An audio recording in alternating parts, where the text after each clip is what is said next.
Class 8 second সাবমিটিভ evaluation 2025 geography question answer দেখে নাও। নিয়ত বায়ুর একটি উদাহরণ হলো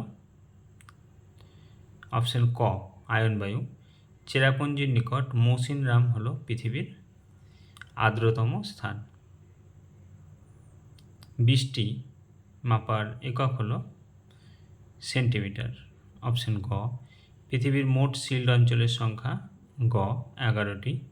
পৃথিবীর দীর্ঘতম পর্বতশ্রেণী হল আন্দিজ। দুই এক কথা উত্তর দাও। আয়ন শব্দের অর্থ কী? পথ। সমবর্ষণ রেখা কাকে বলে? একই পরিমাণ বৃষ্টিপাতযুক্ত অঞ্চলকে যে রেখা দ্বারা যুক্ত করা হয় তাকে সমবর্ষণ রেখা বলা হয়। 2 নম্বর, গ্র্যান্ড ক্যানিয়ন কোন নদীতে সৃষ্টি হয়েছে? কলোরাডো।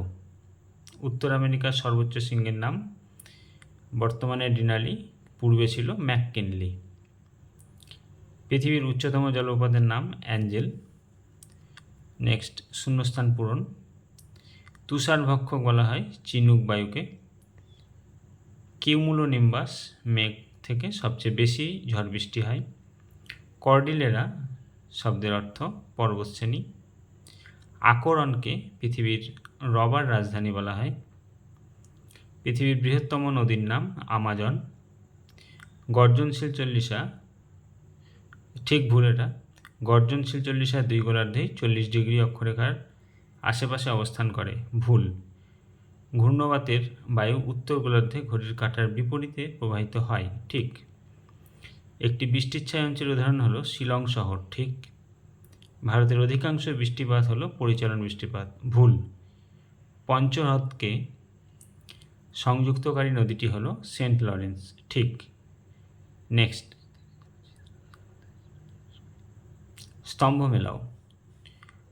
পশুচারণ ভূমি, এটা হবে পম্পাস অঞ্চল। ভেড়া প্রতিপালন অঞ্চল, এটা হবে এস্টেন্সিয়া। শ্রেষ্ঠ রপ্তানিকারক দেশ, গম রপ্তানিকারক, এটা হবে আর্জেন্টিনা। দক্ষিণ আমেরিকার শস্য ভাণ্ডার, এটা হবে বুয়েন্স ইয়ার্স প্রদেশ। পৃথিবীর কসাইখানা, এটা হবে শিকাগো। নিচের প্রশ্নগুলির অতি সংক্ষিপ্ত উত্তর দাও। নিরক্ষীয় শান্ত বলয় কী? অশ্ব অক্ষাংশ বলতে কী বোঝো? আপেক্ষিক আর্দ্রতার সংজ্ঞা দাও। দেখে নাও প্রশ্নগুলো। উত্তর করতে না পারলে কমেন্টে জানাবে, সঙ্গে সঙ্গে উত্তর পেয়ে যাবে। নেক্সট ভিডিওতে নেক্সট কোশ্চেন। ভালো লাগলে চ্যানেলটাকে সাবস্ক্রাইব করে রাখবে, লাইক শেয়ার কমেন্ট করতে ভুলবে না। কোনো রকম অসুবিধা হলে কমেন্টে জানাবে।